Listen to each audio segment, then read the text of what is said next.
Call to order the Board of Commissioners regular meeting. It's September 7th, 2021, and it's 5:00 p.m. Have a roll call and identification. Mr. Laker? Here. Mr. Deloach? Here. Here. Mr. Burdett? Here. Mr. Fuller? Here. Very good. Ask everyone if they please stand for the invocation given by Commissioner Burdett and remain standing for the pledge of allegiance. Heavenly Father, we thank you so much for the opportunity to come before you today, and I just pray you be with us in every decision that we make. Father, I pray you be with us all, and just bless each family that's here tonight, Father. I pray for all those that are struggling with COVID, Father, and have family members that have passed. I pray you give them peace and comfort, Lord, that only you can provide. Lord, just be with us tonight. In Jesus' name, amen. Pledge allegiance to the flag of the United States of America and to the republic for which it stands, one nation, under God, indivisible, with liberty and justice for all.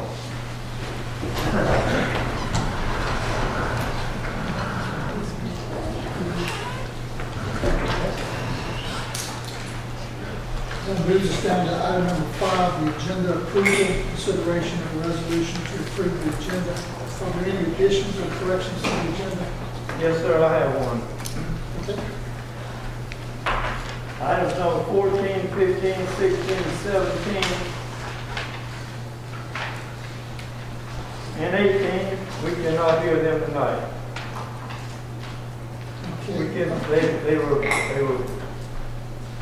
they were supposed to, and I'll read it. All items presented during the portion of this meeting will be presented at the September 21st, 2021 Board of Commissioners meeting at 6:00 p.m. as a public hearing. And although the public hearing, we cannot do it because nobody has been notified. I don't know who put that on there. We all know that. Let me get our attorney to advise us on this. Can you advise us on the legality of hearings tonight? Yeah, I would agree. It doesn't need to be heard tonight because of the date and what was announced at the planning board, as my understanding, was announced for the second meeting. And, you know, zoning is all about new process and everyone having their time to speak. And if they heard that and we hear it tonight, I think it could create issues. So based on our attorney's recommendation would be to remove Mr. Lee, item 14, 15, 16, 17, I'm assuming we do the sketch plans until we approve the other things as well, right? Do we remove it or do we postpone it? Postpone it. Table it to the next meeting. Okay. Well, I apologize for you here tonight for that. Public hearing, I wasn't aware of the legality issue that we had. Did you say 18 is what, 14 through 18? 14 through 18.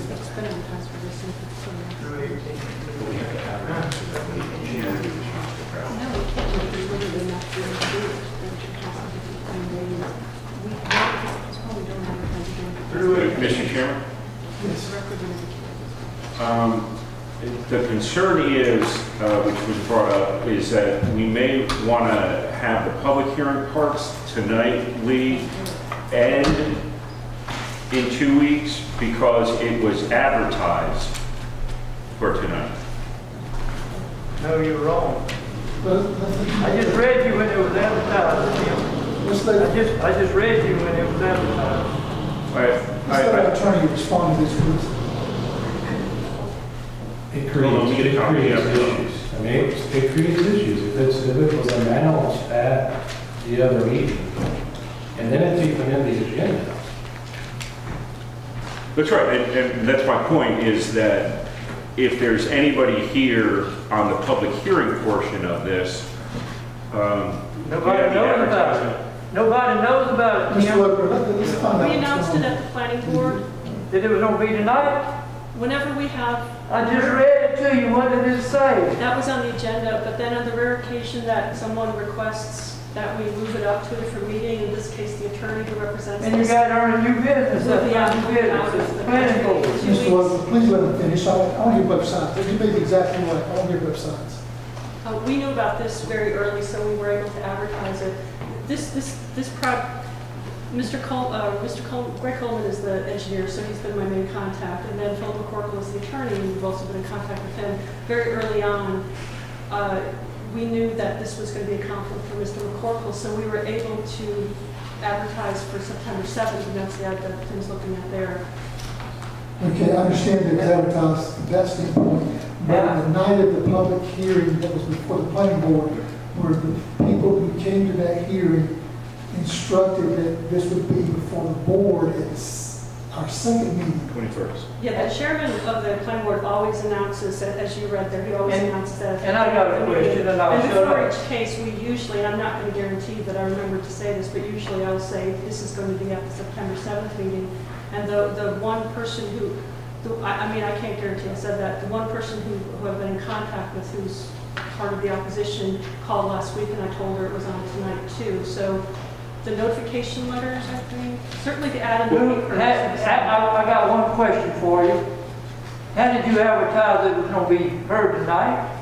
How did you advertise that? In the newspaper. Newspaper. That's the ad right there. In the newspaper? That's what's legally required. So, and on the sign. What's the time frame it's supposed to be in the paper?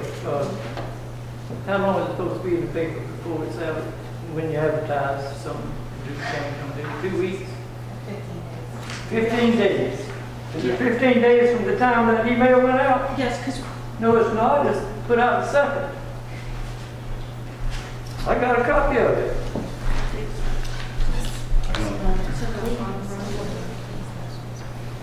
August 18th, 2021. Yeah, it ran August 18th. It was, and that's the issue I'm saying. I'm not saying we don't do this on the 21st.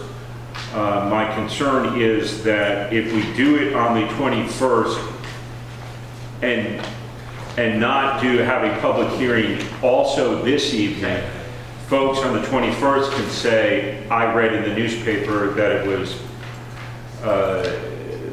was in the 7th, and I can't be here on the 21st. You know what I'm trying to say? If we advertise it for the 7th. I've had 15 people talk to me today, and everybody concerned, they did not read it in the newspaper. Okay. So y'all can say what you want to, but I didn't see it in the newspaper either. Okay.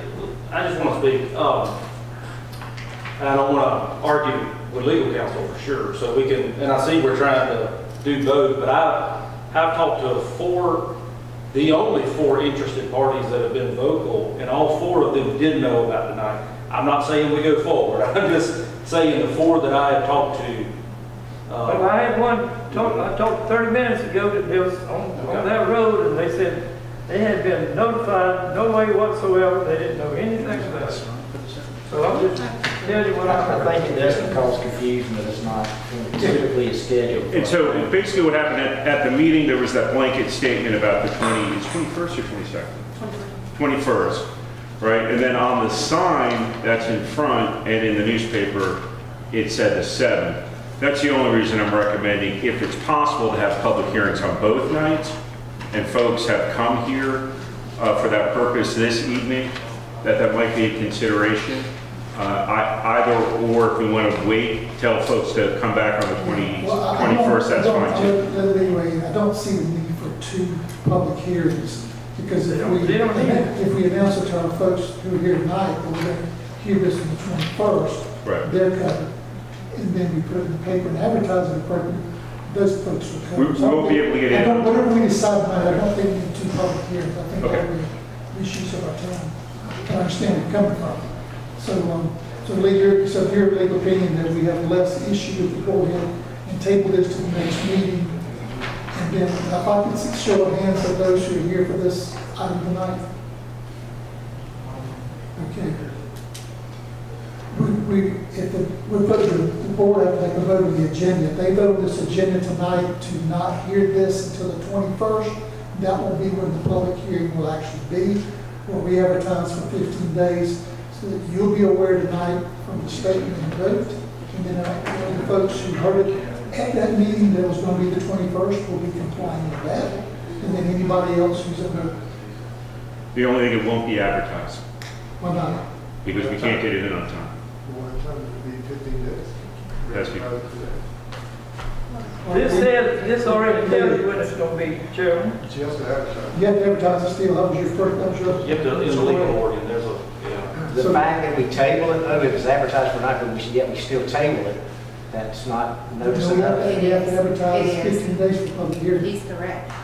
Because it's been advertised, if the action that you take is to postpone it, you're still, Okay, you're okay. still safe. You're still Okay, so I'll find you, it. so you would just put it back in the paper again as quick as you could? You can, but you don't necessarily have to because it's already been advertised. You're just postponing it to another day. Maybe don't you feel like it'd be wise to advertise it again, because to your point, you're talking about the folks who in the meeting were told it was the 21st. So we probably should advertise it again, even though it's not required. It wouldn't hurt notice, more notice than what's required is always better anyway.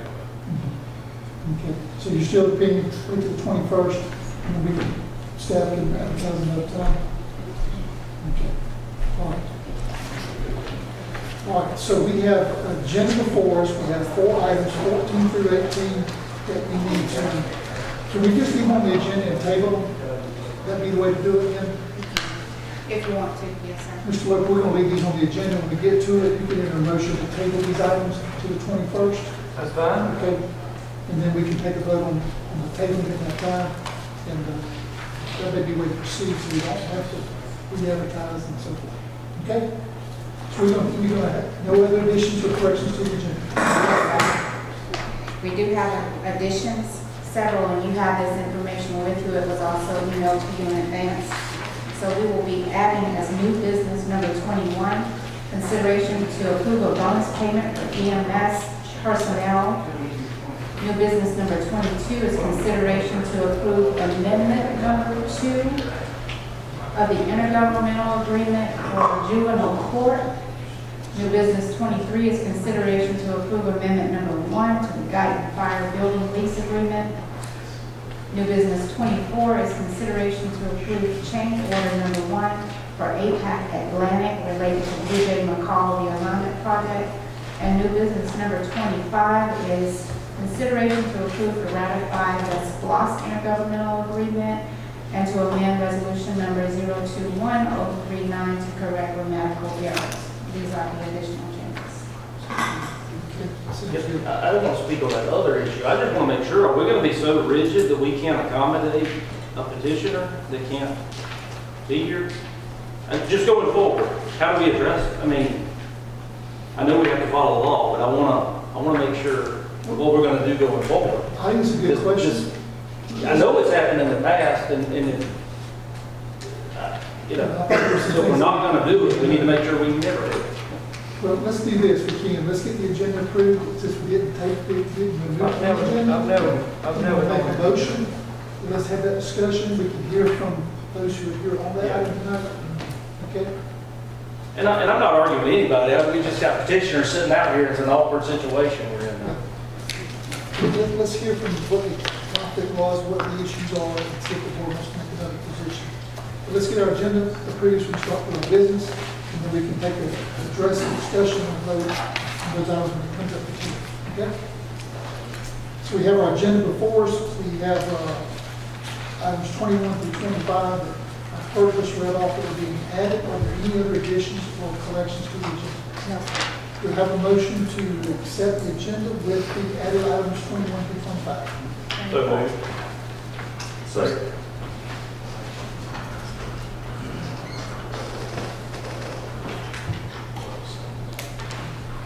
Motion by Mr. Kiefer, second by Mr. Burdette. All in favor say aye. Aye. All opposed, no.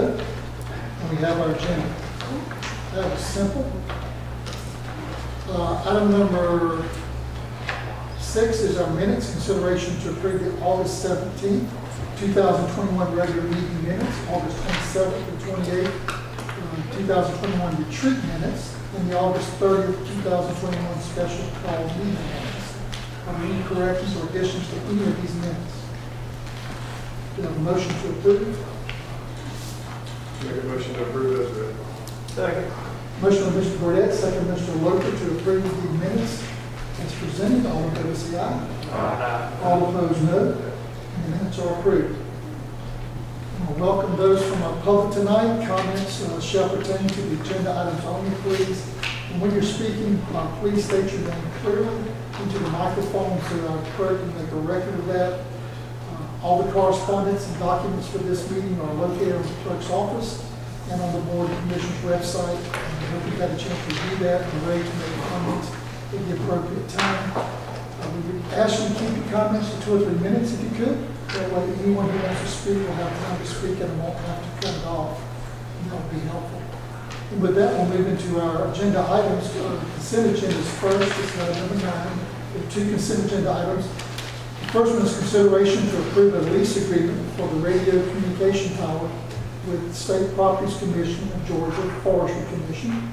And then the second item on the consent agenda is consideration to approve to ratify the ACCG safety discount forms to receive insurance discounts. Motion to approve this. Make a motion to approve as read. Second. Motion by Mr. Loper, second by Mr. Deloach. Second by Mr. Deloach to approve the consent agenda as read. All in favor say aye. Aye. All opposed, no. And it carries. Moving to old business. This is a public hearing. I think this was tabled in an earlier meeting, is that correct? Yes, sir. Okay. The planning board recommends approving the application by the applicant Pine Hill Group LLC, Matthew Bird, as agent for Suzanne B. Spivey to rezone 16.95 acres located on Noble C. Conway Road from AR to R3. Is that AR1? And then AR1? Yes, sir. I want to get that on the record. AR1 to R3 for the future multifamily residential community, map number 376, parcel 16 in the 1st district. This was postponed by the board on July 20th, I believe. We'll open the public hearing.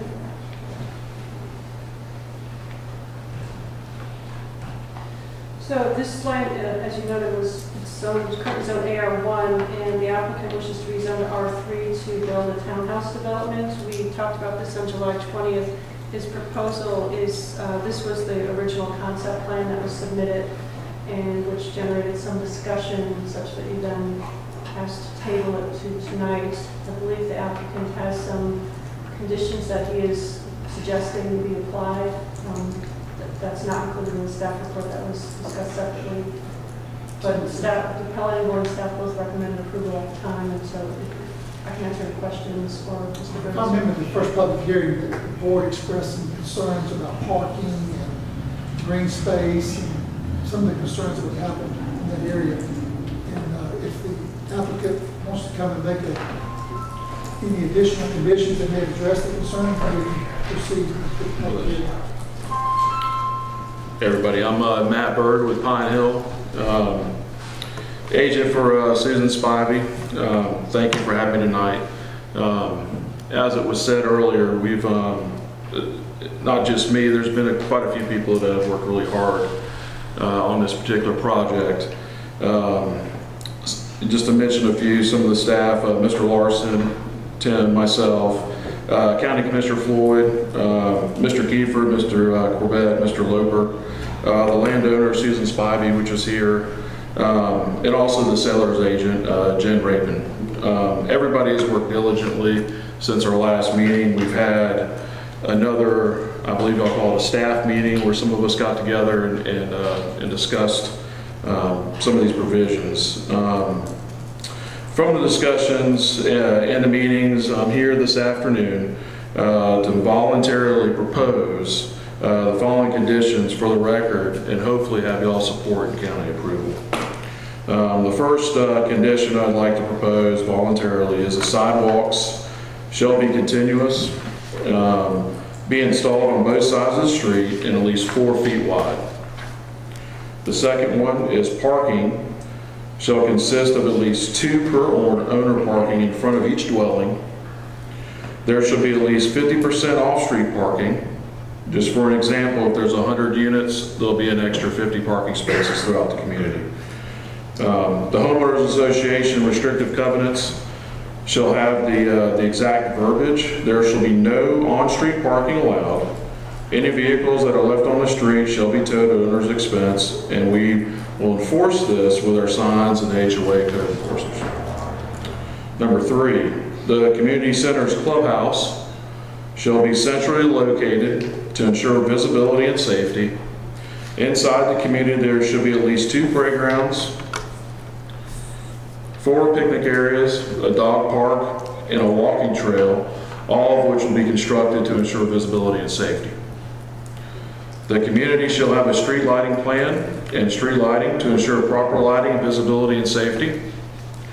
The community's homeowner association shall maintain all exterior buildings, common areas, and enforce all association covenants. The declarant, which at first will be the developer, shall be responsible for initially setting up the community homeowner association, establishing the board of directors and financial accounts to maintain the development, buildings, and the common areas. Each dwelling unit shall have an attached garage for vehicles to store trash cans, bicycles, and other household items. The storage of these items will be enforced by the Community Association restricted covenants.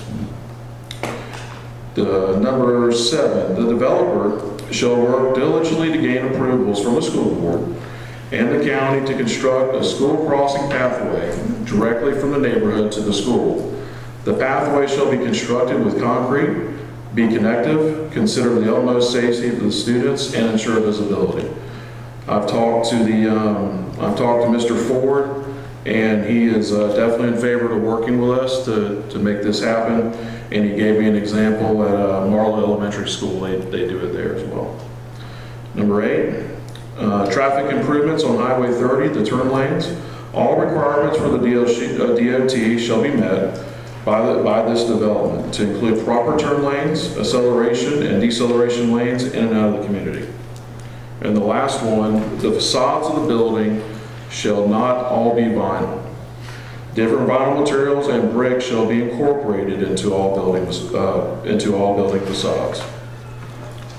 And if you all have any questions about those, I'd be happy to answer them. You have a type list of that, something reading from something? I do. Can you provide that to?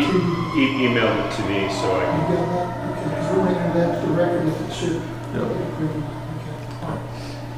Before we go, continue with the public hearing, you got to ask our attorney, the things that he's listing as conditions, if that resolved the various concerns that the board had, are those legally binding? If we put those conditions into this, can you give me approval that might be done tonight? Yes, if it's in the zoning as conditions, yeah. Okay. There's nothing that you heard that would not be binding. All right. I guess. Did you hear something that you think would not be binding? No, you know, deciding what they're going to do and those kind of things, that's all binding on them that we heard. Yes. All right, very good. Any other comments at this time? No, sir. There may be some questions for you.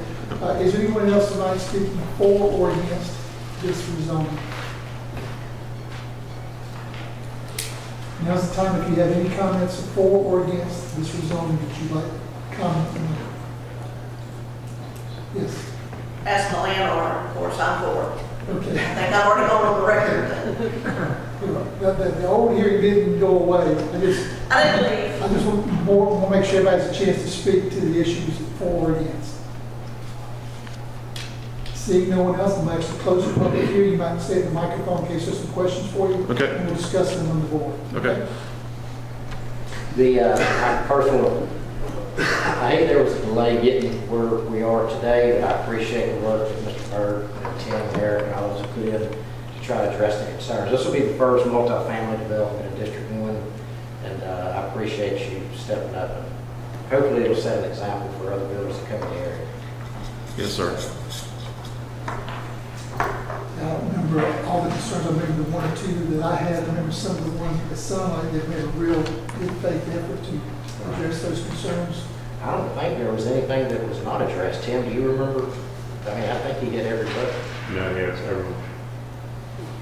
I'm not saying it's been approved or denied, it's been offered, but I appreciate you hearing the concerns and addressing them. Well, we'll still have to review the sketch plan, make sure there's green space and everything is, as you said. All right, if there's no discussion, I entertain a motion to, I'll make a motion that we approve the rezoning based on the stipulations given to us by the planning board and staff, as well as Mr. Bird's comments. Second. all right, is that sufficiently, that he noted the comments and conditions of our applicant? Yeah, according to what Tim received, I guess that's the same thing that he stated, so we're all on the same page. All right, so the motion is to approve what the planning board and staff recommended, along with the conditions provided by the applicant to our staff. We have a motion by Mr. Floyd and a second by Mr. Logan. All in favor say aye. Aye. Any opposed say no. And it's approved. Now, we've added conditions, so the second reading needs to be at the next meeting, is that correct? Yeah. Okay, so you got the first reading done, everybody's been approved, they've approved it, but because there were conditions added, Okay. which we appreciate, we're not allowed legally to read the second reading at the same meeting with the conditions being added. Understood. Okay. Okay, so we'll do that next meeting. Okay. Thank you, everybody. Thank you, Mr. Appreciate it. Appreciate it. All right, so we'll do the second reading next meeting, we'll move to new business. Item number 1 under new business, consideration to approve a service agreement with Motorola Solutions for annual maintenance agreements for 700/800 megahertz radio system in 911. Chris Reed, IT Director. The public safety radio system consists of the 3 towers sites, along with the 911 radio dispatch consoles and the Sheriff's Office radio dispatch consoles. This will be the 3rd year of our maintenance agreement since our major upgrade. Total cost of this would be $168,535.05 to be paid in 12 monthly installments of $14,044.58, of which percentage can be funded by 911 recovery fees collected, with the remaining funded by the general fund. This was budgeted in this budget year, and staff recommends alternative number 1 for approval. Okay. Any questions or discussion from the board? So a motion to approve alternative 1. Make a motion to approve order number 1. Second. Motion by Mr. Loper, second by Mr. Deloach. All in favor say aye. Aye. All opposed no.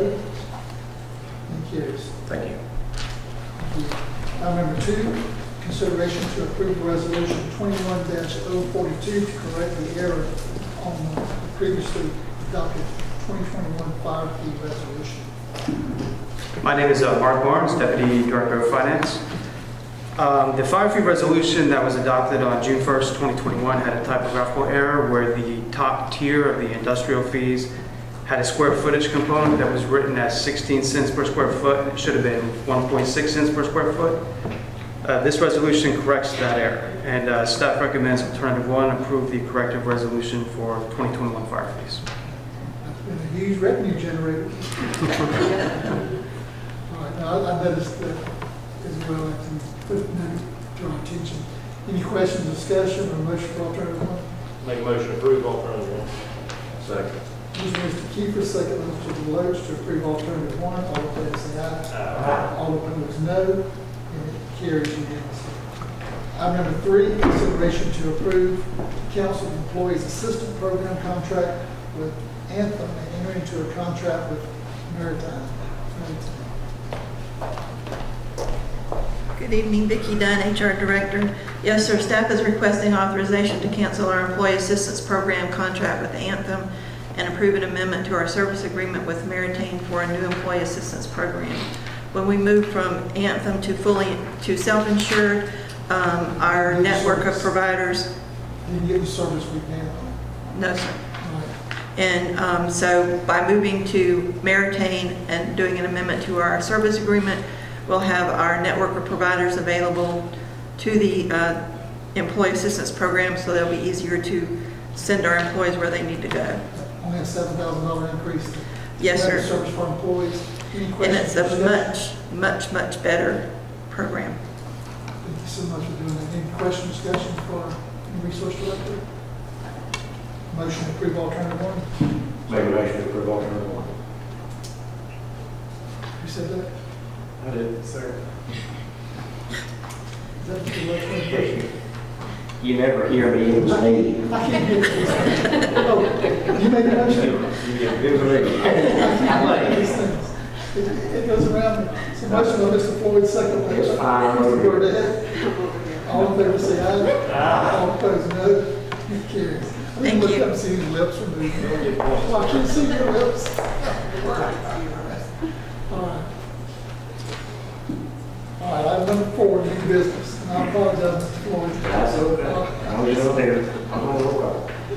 Consideration to approve a resolution 021-043 to amend the fiscal year 21-22 budget related to juvenile justice. This amendment relates to an IGA that actually was added to the agenda as item number 22. So I don't know if you want to go ahead and do that now or wait till after 22 was done. It'll have to be delayed. Well, we can do the budget. It doesn't mean we're going to approve the IGAs. You're gonna- We approve budgets and expenditures always come later usually. However you want to do it. Yeah, I think we can approve the budget. I mean, I think we can do it legally. Okay. That's right, let's go ahead and keep it moving. Yes, sir.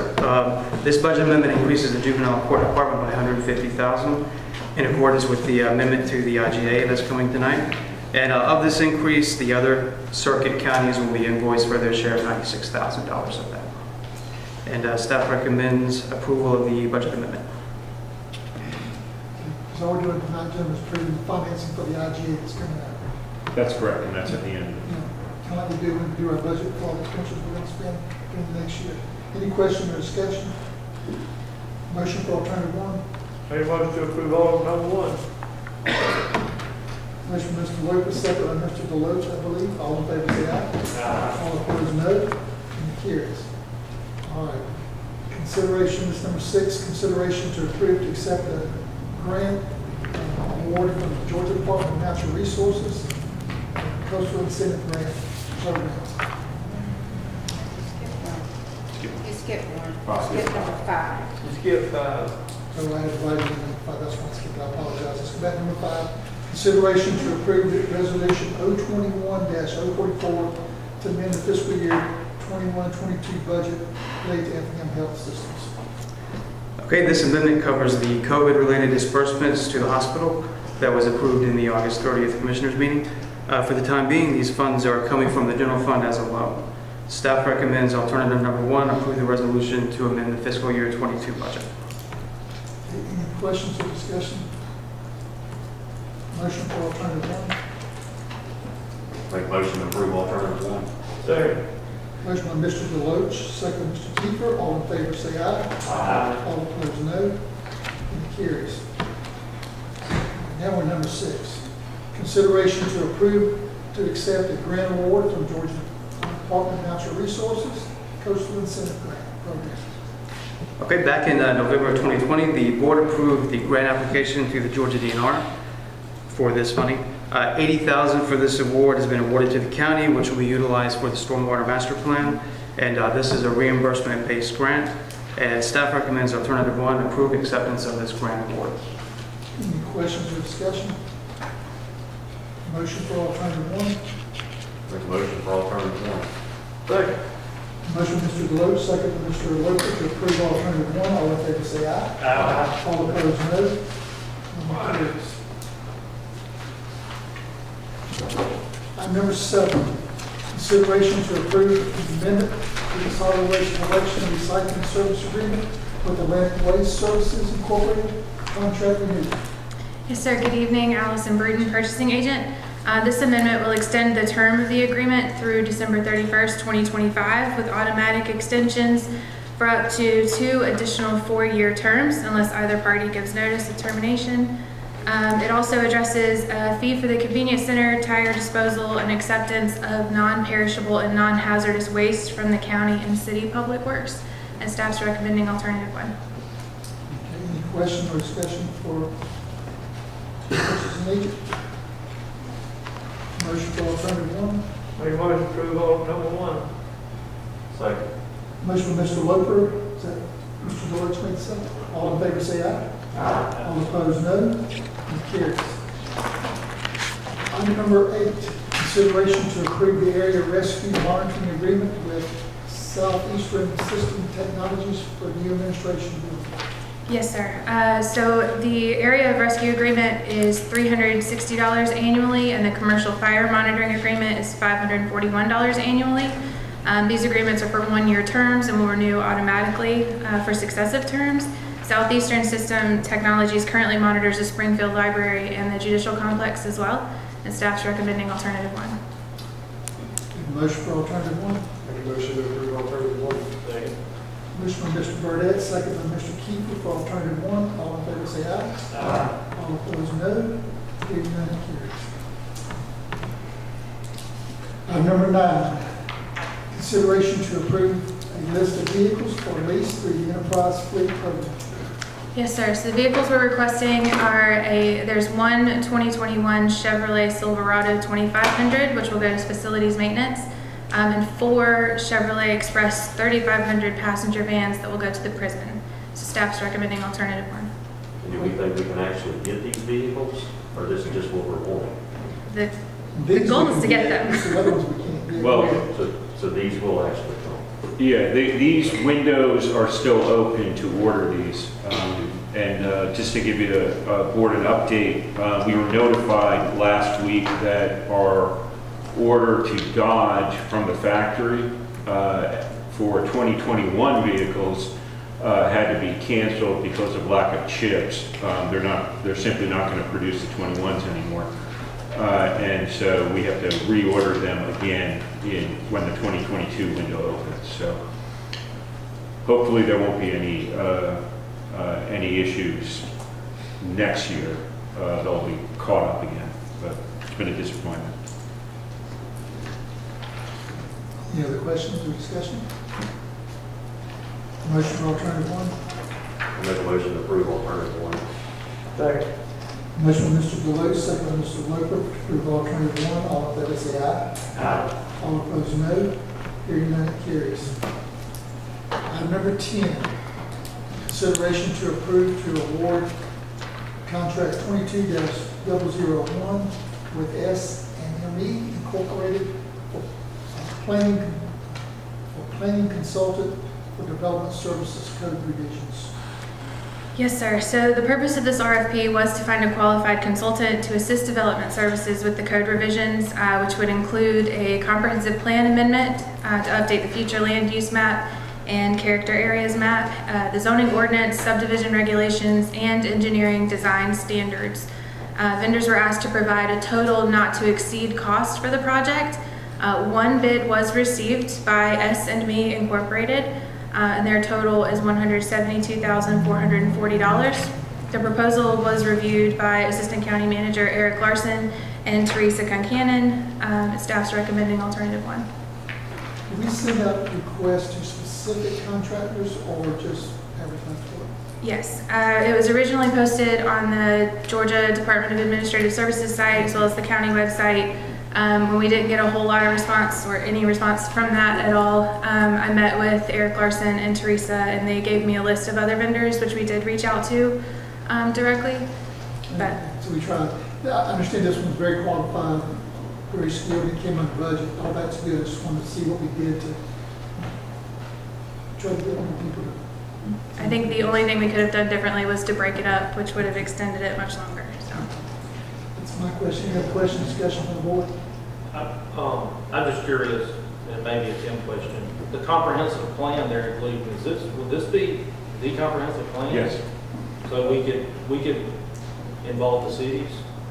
And we could look at doing an amendment to this with the cities if they want to make tweaks, because we... But no, there's interest. Yeah, they had expressed interest to us when you and I went to a meeting with them last week. So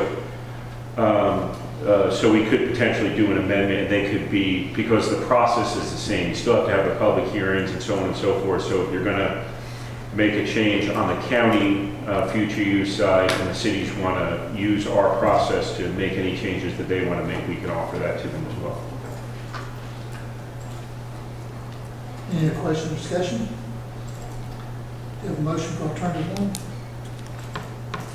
Make a motion to approve alternative 1. Second. Motion by Mr. Deloach, second by Mr. Kiefer for alternative one. All in favor say aye. Aye. Any opposed say no. Hearing none, it carries. Thank you. Item number 11, consideration to approve a final plat and warranty deed to accept an infrastructure identified for Park West. This is phase 5 in the second district. This is the final phase of Park West. So, we've come a long way. And sidewalks. And sidewalks, indeed. So as a result of, I don't know if this is for in January, we now make sure that the deed and the plat include specific language which was developed at that time. And in fact, we've used that as a model for every other subdivision. The other final plat tonight also has. So we've used that language as a model. And going forward, we always make that available. So anyway, this is the final phase of Park West, and the building inspectors too are anticipating not having to go there every single day. So, but this will still be, they'll be building out there for a while longer. This is the final 44 lots, and as has happened in the past, this final, our EOM went out and inspected it. They've recommended approval and acceptance of the infrastructure. The county attorney has recommended approval of the deed, or approved the deed as a form. The county engineer has approved the bond recommendation, and staff have reviewed the final plat checklist, and everything's in order and consistent with everything that's been approved previously, and we recommend alternative 1. Okay, any other questions or discussion? Yes, sir. You have a motion to approve alternative 1? Make a motion to approve alternative 1. Second. Motion by Mr. Burdette, second by Mr. Floyd. Approve alternative 1. All in favor say aye. Aye. Any opposed, no. Hearing no no's, it carries. Item number 12, consideration to approve a final plat for Randy Haddon located at Highway 80, consisting of 3 lots, map number 354, parcel number 21 in the first district. This is a plat that only contains 3 parcels, but a few months ago, the board approved the rezoning of a 4.86 acre parcel that is south of Highway 80 that was part of the parent parcel. So you approved that. That parcel was split. I was able to sign that plat, and that part was sold. But the remainder of it is to be divided into 3, which means that that's a total of 4 within a calendar year, and so it became a major subdivision. And because Mr. Haddon didn't want to wait until a year had passed and then I could sign it again, he opted to just go ahead, and we helped him along this route. He submitted all the appropriate paperwork. He submitted the plat that has the chairman's signature block. So really, we've had a few of these in the past year where they just technically, I can't sign it unless they wait a year, and they don't want to wait a year. So this one falls into that category. It's 3 lots. One of them will access Highway 80 directly. The other 2 access a small George Road, which is county maintained road. So we're not creating a problem with the private road. There's no additional infrastructure. He's simply dividing them among his family members. And at this time, staff recommends approval of our alternative 1. Any questions or discussion? Any motion to approve alternative 1? Make a motion to approve alternative 1. Second. Motion by Mr. Floyd, second by Mr. Burdette to approve alternative 1. All in favor say aye. Aye. Any opposed, no. Hearing no no's, it passes unanimously. Item number 13, consideration to approve the final plat and warranty deed for Blanford Crossing Phase 2 on Blanford Road, consisting of 50 lots, map number 14, parcel number 13, second district. So this is phase 2 of Blanford Crossing, and just as usual with final plats, we've worked with the developer and their engineer. We've inspected the site, it's passed final inspection. We've included, provided the sidewalk language, which is included in the final plat and deed for this project as well. The different thing about this one is that this is phase 2 of Blanford Crossing. Phase 1 roads have not been conveyed to the county. They are private roads owned by Greenland developers, and as a result of that, we worked with the The developer, the owner of the Phase 1 roads has signed an easement agreement, which is available, it's in your packet. So that needs to be part of, in order for us to accept Phase 2 roads, we needed an easement over Phase 1 roads so we could legally cross them. So it's a little unusual in that Phase 1 roads are not to be conveyed, but Phase 2 roads are to be conveyed. But there is an easement agreement, and the county attorney has reviewed both of those documents. And as I said, EOM has inspected and approved it, recommended approval. County engineer has approved the bond recommendation. Staff reviewed the final plat, checklist, and everything is in order, and we recommend alternative 1. Any questions or discussion? I'm going to read this motion, this alternative 1, make sure it's clear. So we're looking for a motion to, for alternative 1, to approve the final plat for Blanford Crossing Phase 2 and accept the easement agreement and the infrastructure identified in the warranty deed. Is there a motion? Make a motion to approve alternative 1. Second. Motion, Mr. Burdette, second by Mr. Floyd, to approve alternative 1. All in favor, say aye. Aye. Excuse me, all opposed, no. Hearing your noes, it passes unanimously. Now we're going to move down to 14. I'm going to ask for a motion to table. And if we get a second before we vote, I'm going to see if those who are here might like to speak, if you'd like to raise your question. But the news have a discussion, you can get a second. That's usually how Robert's Rules of Order is done. So do we have a motion to table? Doesn't mean we can approve the table, but we have a motion to table. I'll make a motion. Make a second and make a motion. All right, Mr. Loper's making a motion to table. And the second is by Mr. Kiefer to table. And before we take a vote, I'm going to honor the folks who come here and make a comment. Thank you, Mr. Chairman. My name is Philip McCorkle. I hear the motion. I understand the reason behind it, but the you know, the advertisement and the posting and the notices that go out were all for tonight.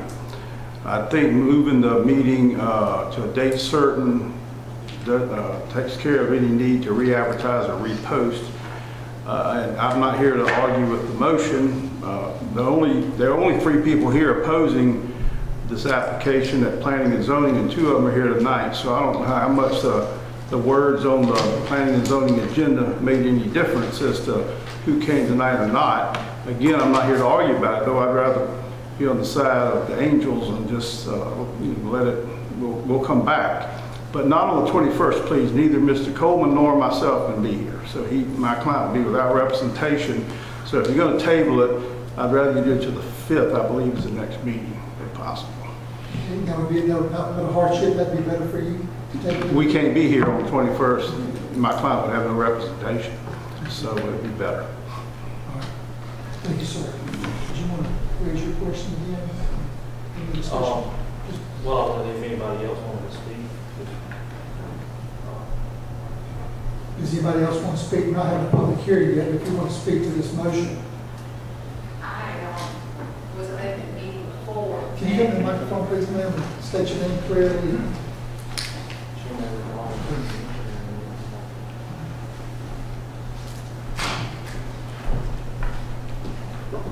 Mary Igo.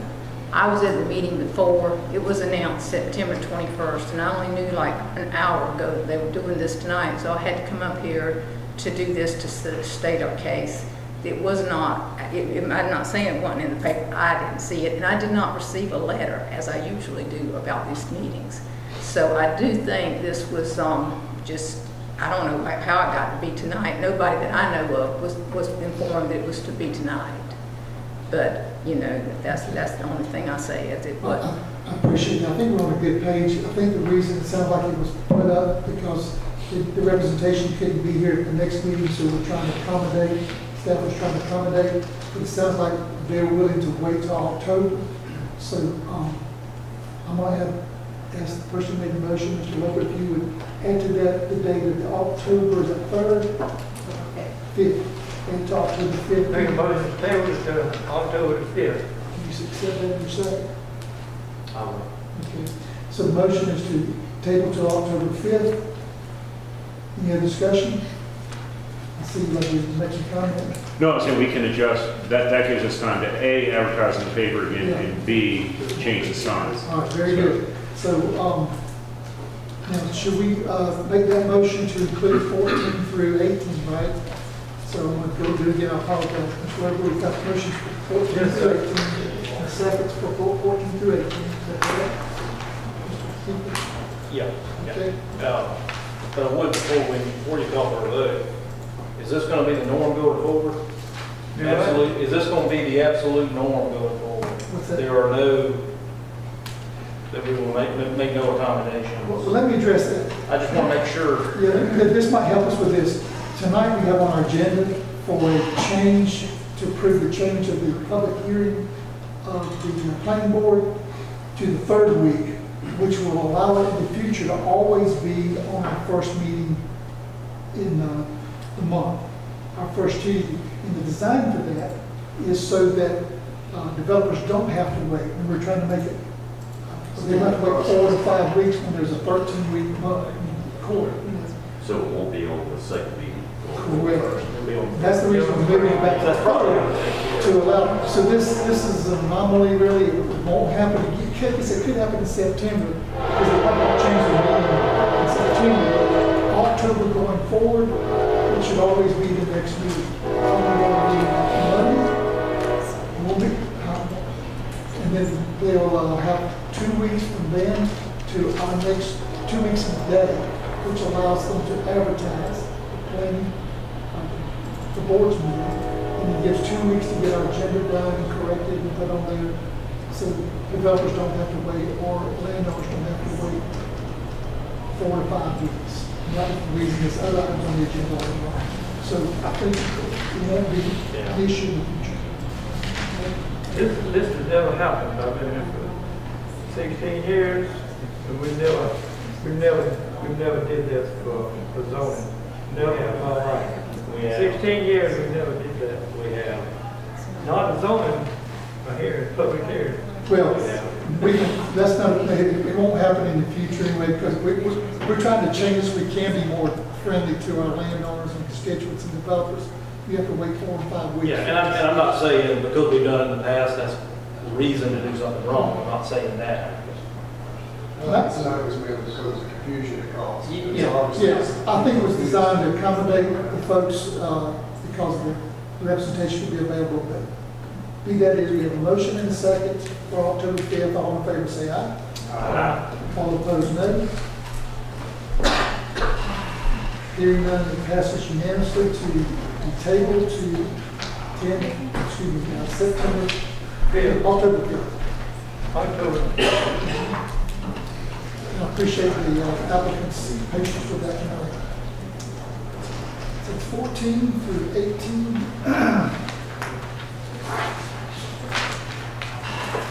So go to item number 19. Consideration to approve a resolution number 021-045 transmitting the fiscal year 2021 capital improvement Ordinance CIE annual update of the Coastal Regional Commission. So every year we have to send in an update, a report of the capital improvements element, and it's that way here again. So as you know, probably noticed from the financial report, we haven't actually spent any money in the past year, and I'm not sure exactly why that is, but when impact fees were being collected, they were assigned to the different categories, and so there's approximately there's $67,000 left at this stage, and that is in the Conduit Parks and Recreation category. So I'm assuming we'll find a way to spend that money this fiscal year, from last year, and at some point zero this out. The thing is, though, the Department of Community Affairs is eventually going to make a decision as to whether we want to repeal the impact fee ordinance or revive it and bring it back to life and start collecting again. Because once we zero this out, I mean, we still have to submit this report every year as part of the requirement of having an impact fee ordinance. But we're not collecting them, and we're not updating the program, we're not doing impact fees. So, but in any event, this annual report is due to be reviewed and approved, and then adopted by the end of October. So this is the time when we follow to try to get it into the early September meeting. And as you see I've worked with finance to get the updated financial report where there was no change, and then I've worked with various department heads to see if there's any change in the work program, and there wasn't. So we've done a lot of capital projects, but none of them were designated to be paid for with impact fees. And we may have just hit that point where all the projects going forward were not associated with impact fees, therefore it might be a little more difficult to spend that money. But I think under Parks and Rec, there are enough projects that we'll probably be able to use that for some capital expenditure. But otherwise, this is in the appropriate format. The resolution is what's needed in order to transmit this to the Regional Commission. They do a review, they send to the DCA, DC does their review, and may or may not.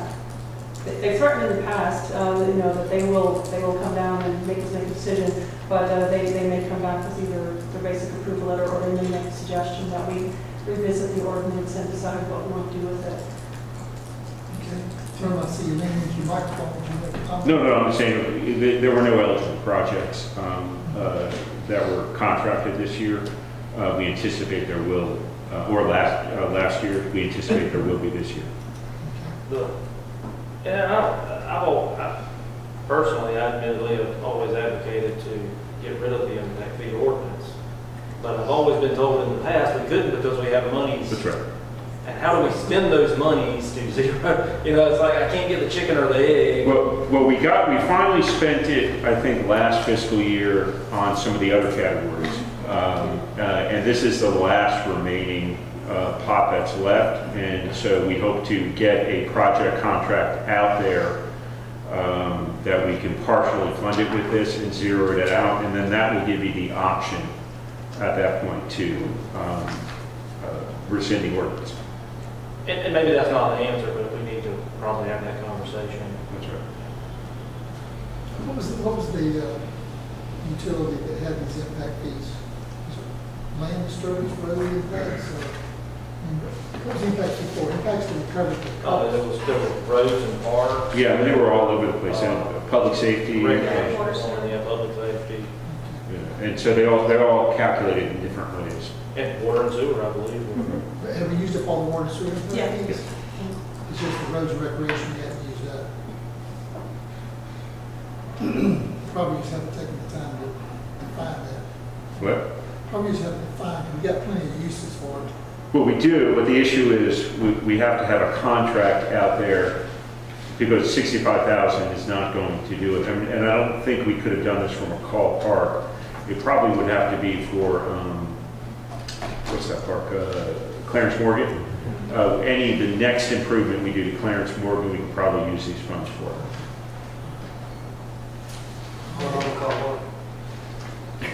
What do you like?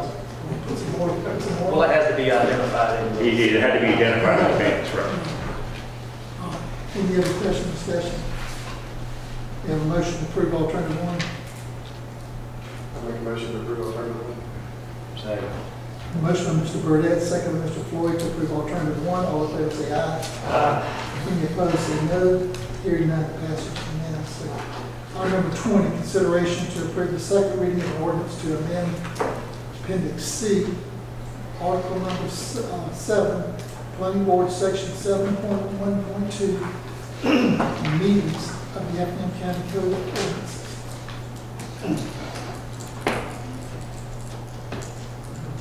And this is what we were talking about earlier, changing the ordinance so that the commission can meet the third week versus the fourth. Do we need to say any more than that? No, and the planning board has been advised and approves. This will allow us to address it with us the very first meeting of the month versus the next meeting. And cuts out all that weight for our constituents, developers, and so forth. We're basically waiting a month now.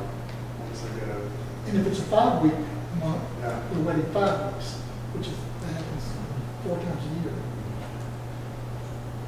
And then if they have to wait for the second reading, I'll have to tack on another 2 weeks. Yeah, and if you have conditions, that's right. It could be 6 to 7 weeks. So this is good. Any questions or discussion? Make a motion to approve alternative one. Second. Motion by Mr. Loper, second by Mr. Burdette, to approve alternative one. All in favor say aye. Aye. Any opposed say no.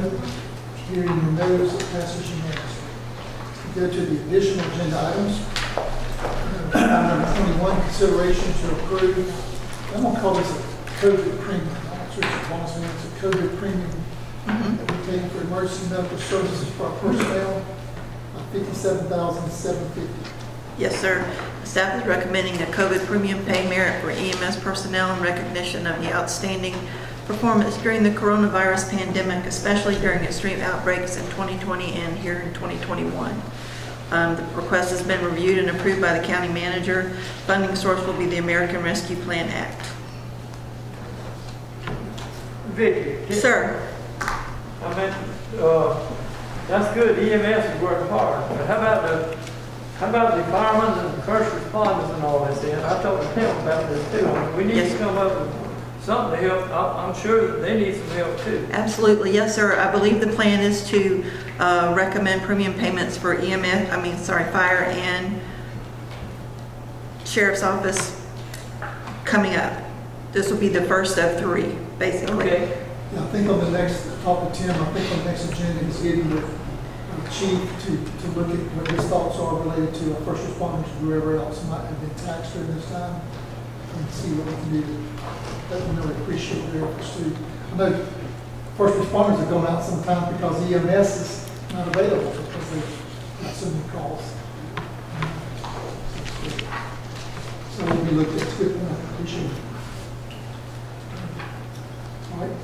Any other discussion? Motion for alternative 1. Make a motion to approve alternative number 1. Motion by Mr. Loper, second by Mr. Deloach to approve alternative 1. All in favor say aye. Aye. All opposed, no. Hearing no no's, it passes unanimously. Item number 22, consideration to approve amendment number 2 of the intergovernmental agreement for the juvenile court and the judicial circuit.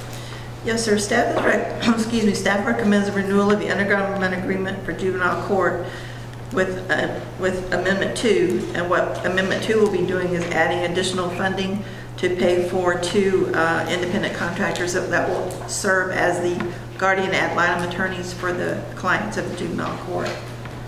And you approve the budget amendments? Yes, sir. The budget. Correct. All right. Do you want to make a comment to this? Yes, sir. I'm Melissa Calhoun. I'm one of the juvenile court judges. I've not met any of you the 2 years I've been here. I am also an Effingham resident, and actually what we're doing is trying to save money in some circumstances. We had one individual who's a guardian ad litem who was billing $150,000. She is now going to be at $50,000 capped, which all benefits all of us taxpayers. However, I do want to alert you that Effingham County now has more defects cases than Bullock, obviously Scriven, and Jenkins. And our numbers are increasing. Just in 1 week, we took in 8 children. Just today, I took in 3 and took in 1 yesterday. The numbers are going to be increasing dramatically. I see all that we're building more houses, and with that, we're going to have more cases. So I think right now Effingham's getting the benefit of this change because we're really not paying what would be our fair share because the number of cases is disproportionate to the number of residents that we have in this county. So obviously, I love the fact that I hear about pots of money because heaven knows we need something to keep these kids off the streets. I don't know what it is, but we're having more and more issues with kids that have no mentors. I've worked with a group out of Savannah who is a mentor group. It's actually starting in Scriven County now because there is a higher gang population in Scriven County, but they are easing on down this way very quickly too. We have more sex crimes that are coming through juvenile court as well. We have a lot of things happening that I don't think that, because we are a closed courtroom, that a lot of people are aware of. And maybe now is the time that we can start looking for programs for these kids, mentors especially, things that they can do, get them off the streets. And as far as defects goes, it's just a matter of parenting. We've had 2 or 3 deaths of children in the area that have not been prosecuted. I know everybody's aware of the Crocker case, but there's been 2 or 3 others here in Effingham County that don't make the news. There is a lot going on in our county. And I have to thank Mr. Reed here for, we never stopped working. When we had the COVID, we did it by Zoom. We never stopped a single day. When we had the courtroom shut down up here, we continued to work.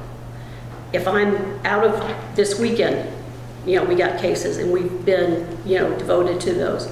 So, and I really appreciate all he's done for Zoom and getting us where we need to be. It'd be nice if we had the second courtroom up in Superior that would allow us to have the Zoom capabilities as well. But like I said, I just hear about you guys saying there's some money around, and I'm all excited about that so we can get some programs going.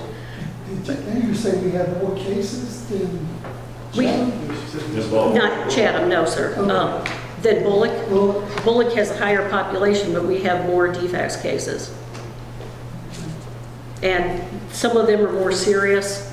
We've had one child that thankfully was revived after drowning in a pond, and it's mostly drug related more than anything else. And not having enough housing in this area is always an issue as well. I'm really excited about our juvenile court. I know when I first came on the board, I was talking with Judge Muldrow, who has a big heart for that, and that's one reason I was supportive of him, because I had that desire too to see a juvenile court, so children don't have to go to these superior courts or whatever. It's better care and better attention. So I appreciate what all you guys are doing. And we've got, like I said, if we could just get more in the county to help these kids, so they've got something else to do. What do you think they're doing that we're not, like the book, that would make it disproportionate? Really, I don't know. I think they do have larger numbers of children in juvenile justice, the DJJ side, than we do. If you want me to be perfectly frank, we got a lot of spoiled kids around here who are speeding and causing accidents, and somebody else is going to get killed. And but you know, we don't get a lot of support from their parents. And I think some of the population in Bullock, I may be wrong, but I know it's true at one time, a lot of the college kids will sign up as residents of that area. That's how one of the young men who went to school there got on the city council for a while, because you have the college students to vote for, and they signed up and registered to vote there and so forth. So their citizenry maybe, how many students in Georgia Southern now? I have no idea. I can only account for 2, my son, so. I'm just saying there's a lot of students over there that are registered as residents, and they're not married, don't have children, and so the population to the children is going to be pretty sparing different than us. We are a bedroom community known as, according to Mayor Wallace, #1 safest community, police, school, and so forth. That's why people are coming in. We are, of all the counties in the whole country, we're in the top 3% fastest growing. So a lot of that has to do with that, I think, population, cases to population. You know, we have a lot of children. We do, and we have a lot that are, it's kind of surprising the numbers, considering that we are more affluent than Bullock County is, and Scriven and Jenkins. That's surprising, we're more affluent than Bullock County. Than Bullock County? Yeah. Oh, the people we see, yes. But, yeah, but I'm not sure that's, yeah. And I'm looking for my, you You're know. looking for people coming to court. Right, right. I'm not sure that's going to hold up in that. But we appreciate all the support that we do get. We appreciate all you're doing. There's. I got a question. When you said the mentoring programs, is that through DFACS or the state, or is that through? No, that's DJ. I mean, what type of programs are out there? No, there are none. There's nothing available to Effingham at this point. When the Crocker, after the Crocker children were murdered, Mr. Rawlings, who's no longer with DFACS, came down and they had this town hall meeting. Everybody stood up, raised their hand, we're going to do this, we're going to do that, and there's not been anything. We've not been, there's no organizations that have come to the forefront to volunteer. Churches said they were going to have mentoring programs, they're going to reach out to people. Nobody's done it. Well, I'm not sure. I'm not sure that's quite correct or fair. There are some churches that are doing some mentoring programs. The Boy Scouts is a mentoring program where men are working with young men. There is I'm trying to think of the name of the group, because I know Jonathan Hathaway was leading it for a while. Excel. In any of those programs, if we could be made aware of them, it would be, because we're just, Somehow feed them into the system or make them aware of the these kids. Apparently we're not aware of, that we might can help you with. The Excel's an excellent program. That's all they do.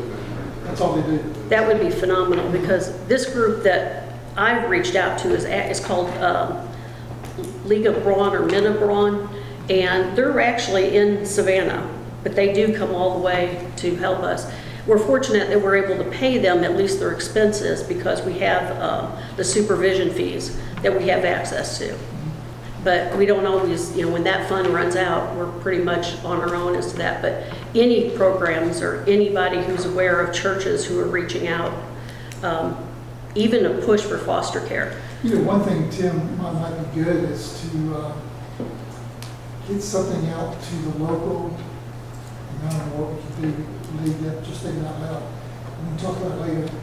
For the churches that do have programs and nonprofits, get something out to them saying that juvenile justice system would like to know these programs, because you probably could direct young men and women to these programs as part of their probation and so forth. Because I know they're out there, and I know a few of them, you know a few of them.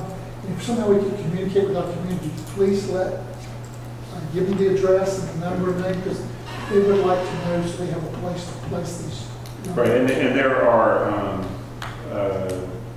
a good contact list to Coastal United Way of the individual churches. I bet everybody's applying for money for them. Yeah. So I'll reach out to them. We'll try to do some work on that. Get you some good contacts and names and some organizations that you can vet to see who you feel like you'd be comfortable as a judge recommending part of their probation to be a part of this organization. And even for the girls as well, because we're getting quite a few girls who are drug issues, trading sex for drugs is becoming relatively more prominent here, unfortunately.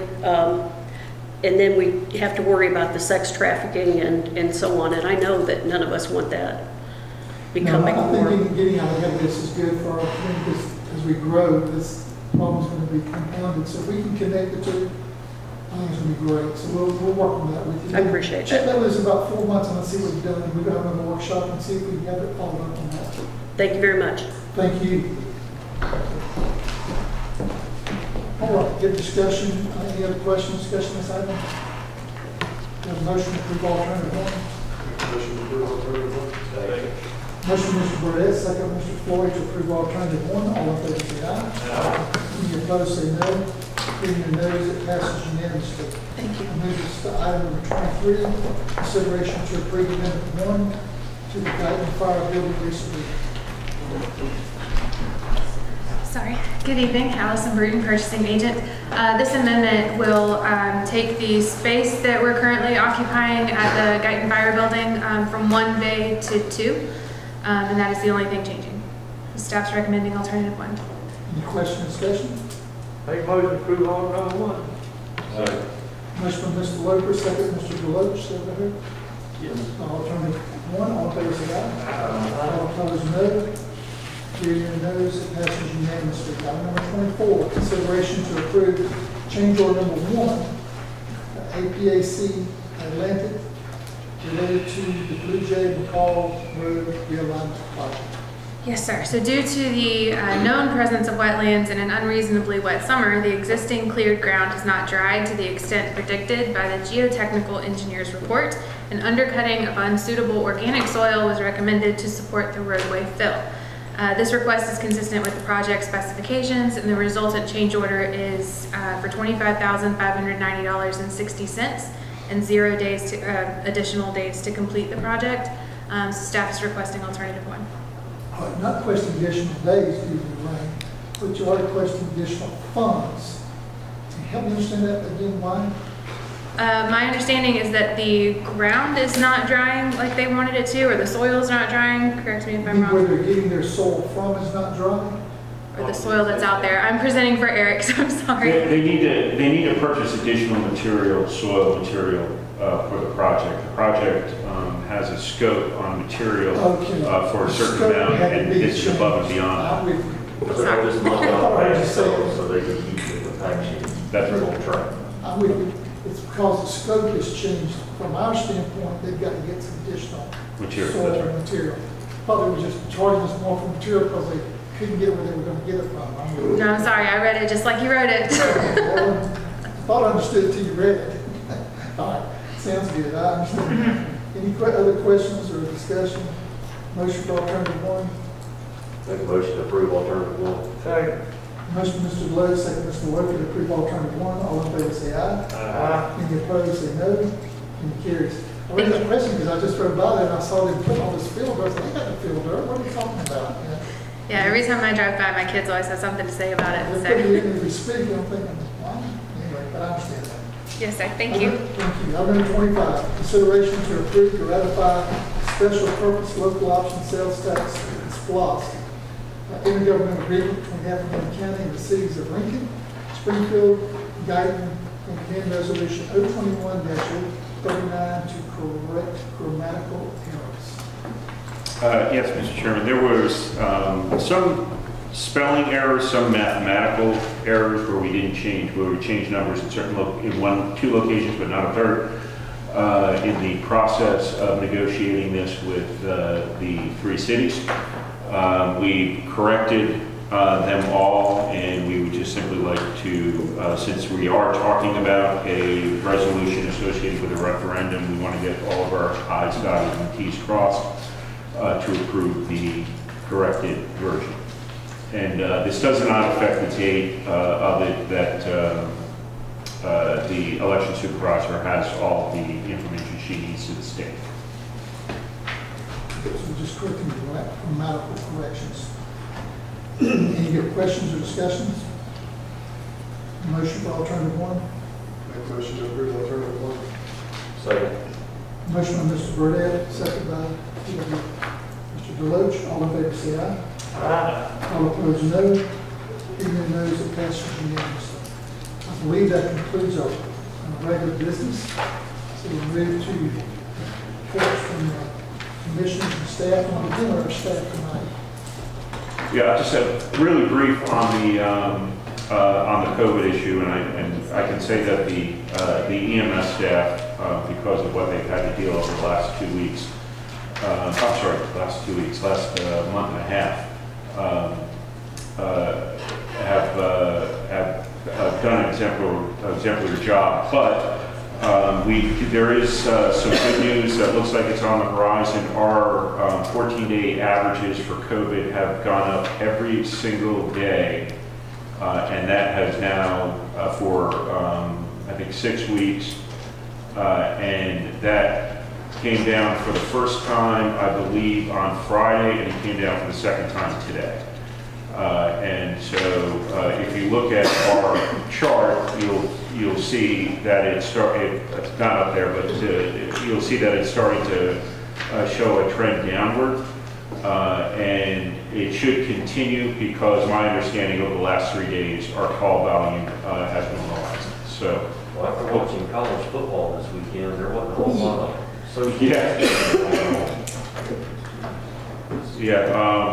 yeah, so hopefully we won't have an opening day spike.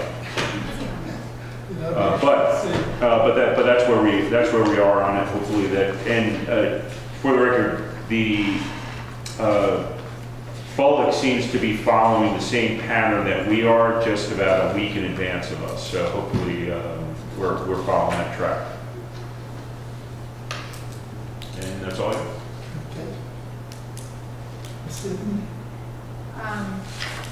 You all have a copy of this in your boxes. The Chamber is having a leadership retreat Monday, October 25th, and Tuesday, October 26th at Jekyll Island Club. Costs us $210 per person. So just let me know if you all are interested in attending that range. October 25th and 26th. Yes, sir.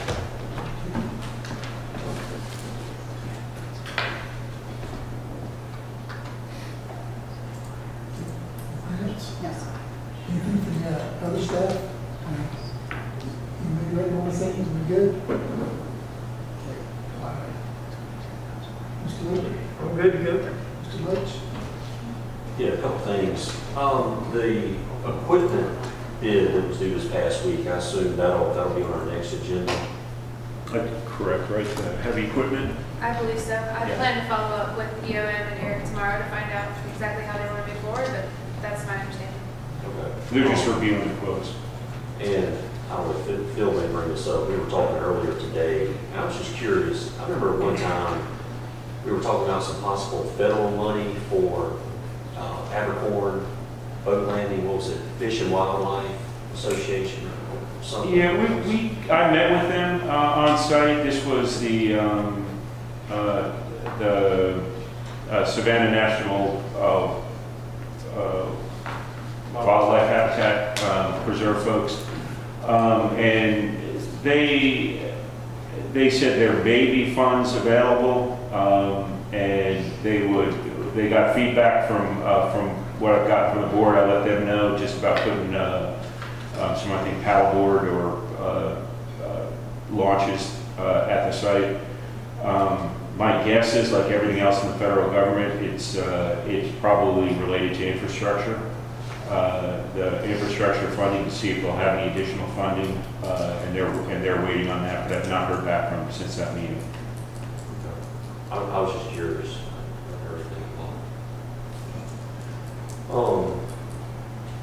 don't know if y'all saw it. It was a few weeks ago, but Tony Ciarello, that comes from our meetings, he had an article in the Herald, and I thought he did a good job. It was talking about the need to revamp our library. You know, things have changed. It's more technology now. It's not really a warehouse full of books anymore. And he just kind of encouraged everybody to talk to their commissioner about it. And he said some things in there that he thought we'd done good. But I thought it was pretty tactful, and he wasn't nasty about it or anything, and brought awareness to something. I thought it was pretty hard. Didn't see it. I wish some more folks would take that approach. And it has been discussed in some larger meetings. I think the consensus was to kind of let the library board kind of take the lead on what's the future of the library? What does it look like? That's what I was thinking. And I don't know that we've gotten anything back, because they see the trends. I mean, they know where it's going. But anyway, I thought it was a good article. It wasn't scathing or anything, but it brought awareness to something. But that's all I got. I do. Just a general comment, really. It's the things I've experienced over the past year. We need to make sure we take a strong look at ADA requirements on multi-family housing. It's above 2 units, I believe. Everything, the whole game changes. So we need to make sure we're up to snuff on that. There's a lot of fraudulent lawsuits going on out there. They don't mind suing municipalities. And we just need to make sure we're doing the proper curb cuts, the 7-footers. There's enough of them. There's so many of them that have to be ADA compliant. We're trying to develop it. There's a lot to do, and a lot of it's not getting done in the past, and it's coming back to haunt some people. So we're making us aware so we don't get caught in the same trap as a municipality. Can we make that in some kind of motion, I guess, on the sketch plan, maybe, make sure it's set, or maybe it's already addressed? It should be. Where our legality comes in and our liability comes in, where we'll go out and inspect these places. And then backyard cities would sue, and once these guys rope you in, you can't get out of it until you settle. And the longer you put it off, whether you're in the right or not, it doesn't matter, because they're going to treat the attorney fees. The attorney fees get enormous. And they finally end up selling what they'll accept in the development to be done. But by then, it's $200,000 to the attorney. It's happening over and over and over. This is residential and commercial development? Residential, multifamily mainly. Because once you get more than 2 or 3 attached, what reminded me is this townhome development we approved earlier. Once you get above a certain number of attached units, ADA compliance changes,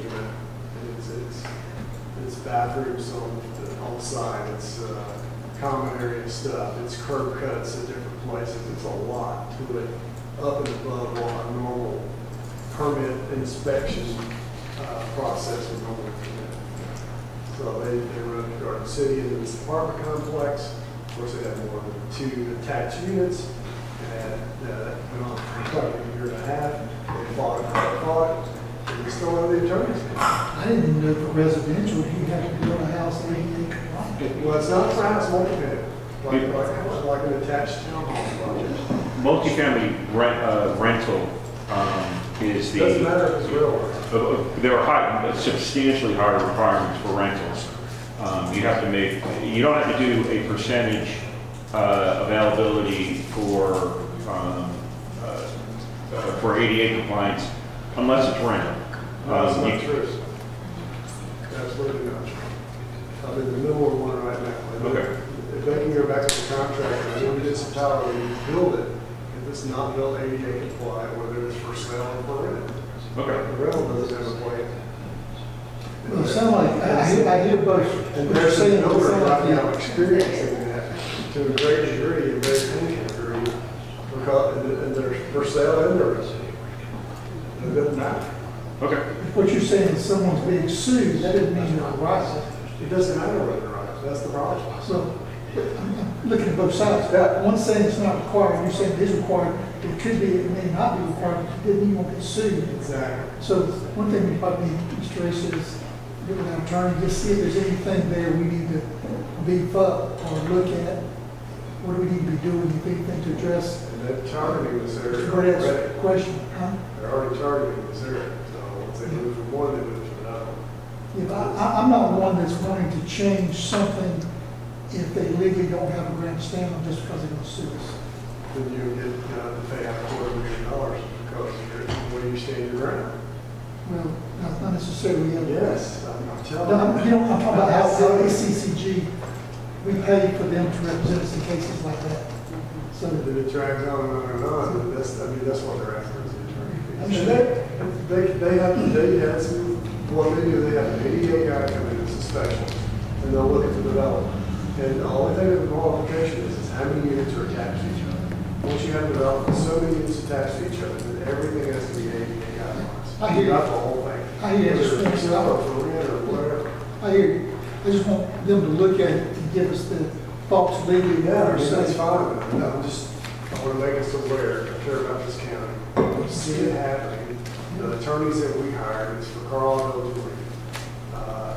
And we went by the book. I'm not the book, but I know we went by the book. And we got all the permits, and we got all the inspections, and everything exactly where we were supposed to for that time period. So when we were sued, now I'm trying to help them represent the best I can. The city even owns the roads, but the HOA is going to have to be required to pay for the curb cuts, and the builder's got to go back and pay for all the upgrades in the buildings. And it's extensive, but that's small, I'm telling you, compared to the attorney fees. The attorney fees are above the upgrades times 10.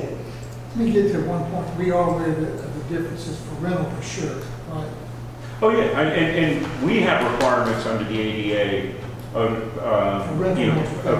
for obviously our buildings, but there are also code requirements for construction that are ADA, that meet ADA requirements, particularly what you're talking about with regards to curb cuts and number of handicap parking spaces and so on and so forth. So we're doing that already, whether it's rental or purchase. That Multi-family housing. That's correct. I mean, obviously, when it comes to sidewalks, you have to have those, regardless whether it's single family or multifamily. Obviously, you don't, unless there's community parking, you don't have to have the handicap designated parking spots, obviously. But we, like this multifamily one, they will have the ADA designated parking requirements, and so there are guidelines that our building codes address when it comes to ADA compliance, and I think to your point as well is we've got to when we are looking at this code, one of the things we're looking at is the whole concept of R3 and what we want. R3 is multifamily residential, and whether we want to provide some more guidance on that, because right now there's very little guidance on it. And so when the contract we award tonight is one of the first things they're going to do is take a look at the R3 zoning on that and make a recommendation. Let's just take a look at things. Even some of the curb cuts they did there, they're having to redo. You're right, because of slope, yeah. Because the slope is not perfect. Yeah. It has to be almost from a 0 degree to almost, you got to almost roll up the thing instead of having a big error. Because the curb cuts are already there. And if you're out of compliance in one area, you're subject to attorney's fees. So if you're out of compliance in just simply one area. And that's what I get you. You know this stuff. And it's the Department of Justice is the enforcing body for. Yeah, they fall back. It's all through the Department of Justice. They start out with arbitration and then from there, everything else goes back to DOJ. You know, they're going to do this, they've done this in the past. It's a racket. But they'll look for like one infraction. And then once they get that one complaint or infraction, they bring it in, and you know, they don't care whether you're a municipality or construction guys. They got in this particular case, some of the original constructors and the engineers before they even designed it. I'm not liking it. If the city would have bought or had the roads beforehand, they would have probably been driving this one. But Garden City, the apartment complex that went through there, I didn't take it too much time. It's just driving me nuts how big this thing has gotten. The builder there said, okay, we've been inspected by Garden City. We did everything they said. So guess what? They got us full in Garden City. And then the same people who are representing Carlisle Village represented Garden City. That took them over a year to settle it. And the attorney fees are just doing this. They kind of work together once they're done with it. They've got enough hours with us. So they say, oh, we can see over here, we can see over here. The worst part of it is once they can see lawsuits over, everything's done. There's nothing preventing anybody from doing it again to it.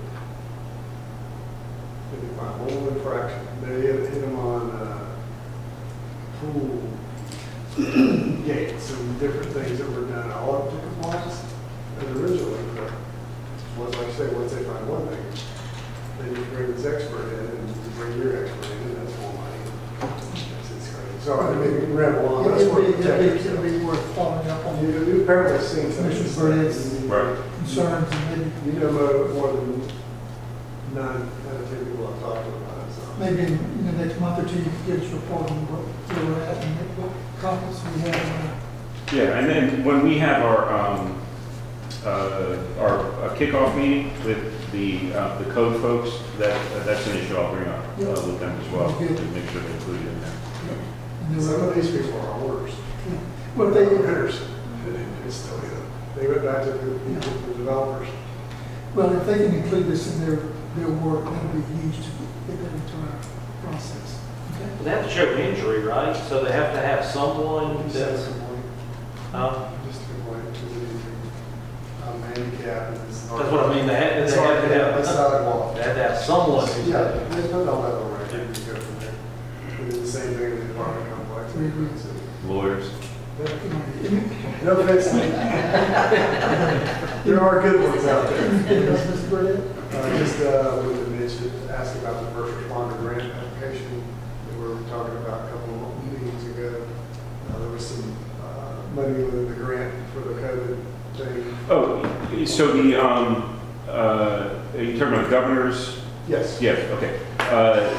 And I think it's unrelated, related to the recent spike. They extended that to October 31st, which we're glad because we were, just to get the limited of the 2 months we were looking at, it was a tight schedule. So, hope, it'll give us more time to look into other opportunities. Anything else? Okay. All right, if there's nothing else, do you have a need for executive session tonight? Seeing no need for executive session, there's no executive session minutes to vote on or approve tonight. Looks like adjournment is in order. Make a motion to adjourn. Motion by Mr. Deloach, second Mr. Burdette to adjourn this meeting. All in favor say aye. Aye. Any opposed say no. Hearing none, we are adjourned. Yeah,